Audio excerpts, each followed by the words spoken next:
2013 সালের 5ই মার্চ যে ফ্যাসিস্ট হাসিনা বর্বর হত্যাকাণ্ড চালিয়েছিল এদেশের আলেম সমাজের উপরে, এদেশের মাদ্রাসা শিক্ষার্থীদের উপরে, সেদিন আমি নিজেও কারাগারে ছিলাম। কিন্তু আমার দেখার সুযোগ হয়েছিল, টেলিভিশনের পর্দায় অনেক কিছু দেখেছি এবং পিজি হসপিটালের প্রিজন সেলে ছিলাম বলে আমার মনে হয়, তখন আমার ঠিক স্মরণে নাই। ইতিহাসে এর চাইতে বর্বরতম হত্যাকাণ্ড কখনো এই পৃথিবী প্রত্যক্ষ করেনি এবং সেই বর্বর হত্যাকাণ্ডের পরে এত বড় মিথ্যাচারও কেউ প্রত্যক্ষ করেনি। যাই হোক, জালেমের জুলুমের পরিসমাপ্তি হয়েছে। সেই দীর্ঘ আন্দোলন সংগ্রামে এদেশের আলেম সমাজ যেমন নিজের রক্ত দিয়েছে, জীবন দিয়েছে, আন্দোলন সংগ্রামের চূড়ান্ত পর্যায়ে আপনাদের অংশগ্রহণ এই বিজয় অর্জন করতে সহায়তা করেছে। আমরা এর সাক্ষী। এই দেশ ফ্যাসিস্ট মুক্ত হয়েছে, কিন্তু ফ্যাসিবাদী কালচার, ফ্যাসিবাদী প্রচারণা, ফ্যাসিবাদী দূষরদের বাংলাদেশে অস্থিরতা সৃষ্টির পায়তারা বন্ধ হয়নি। আমরা যদি সবাই ঐক্যবদ্ধ থাকি এবং ফ্যাসিবাদ বিরোধী যে জাতীয় ঐক্য গঠিত হয়েছে, এটাকে আমরা সবাই ঊর্ধ্বে তুলে ধরে আমাদের জীবনে এই ফ্যাসিবাদ বিরোধী ঐক্যকে যদি এই জাতীয় জীবনে শক্তিতে রূপান্তরিত করে এই জাতিকে এগিয়ে নিয়ে যেতে চাই, তাহলে ইনশাআল্লাহ আমরা কামিয়াব হব। আমরা এই দেশে শতকরা 90-92 মুসলমান।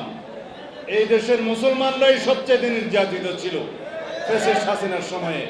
এদেশের আলেম সমাজরাই সবচাইতে নির্যাতিত ছিল ফ্যাসিস্ট হাসিনার সময়ে।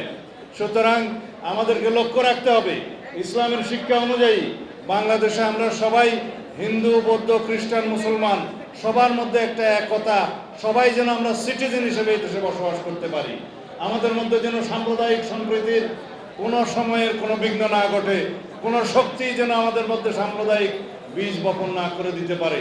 এদেশে যারা অমুসলিম, যারা সংখ্যালঘু হিসেবে পরিচিত, তাদেরকে যেন আমরা সংখ্যালঘু না বলি, আমরা সাংবিধানিকভাবে সকল নাগরিককে যেন নাগরিকই বলি।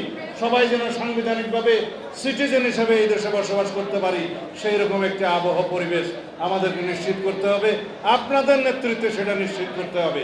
এটাই হচ্ছে ইসলামের শিক্ষা, রাসূলুল্লাহ সাল্লাল্লাহু আলাইহি ওয়াসাল্লামের শিক্ষা। আমরা এই দেশের সমস্ত যারা ধর্মীয় সংখ্যালঘু বলে পরিচিত, আমরা তাদেরকে যেন এটা বুঝতে দেই যে বাংলাদেশে মুসলমানরা আপনাদের সকল রকমের ধর্মীয় আচার অনুষ্ঠানের সমস্ত স্বাধীনতা নিশ্চিত করবে। সেই নিশ্চিতের জন্য আমরা সংবিধানের গণতান্ত্রিক সংস্কার আমরা নিয়ে আসব। সমস্ত সাংবিধানিক এবং গণতান্ত্রিক প্রতিষ্ঠানকে এইভাবে শক্তিশালী করতে হবে যাতে বাংলাদেশের কোনো রকমের কোনো সিটিজেনের শুধুমাত্র ধর্মীয় পরিচয়ে কাউকে নির্যাতিত না হতে হয়, শুধুমাত্র অন্যান্য কোনো ধর্ম, জাতি, গোষ্ঠীর পরিচয়ে যেন বাংলাদেশে কারো উপরে কোনো রকমের পক্ষপাতিত্ব না করা হয়।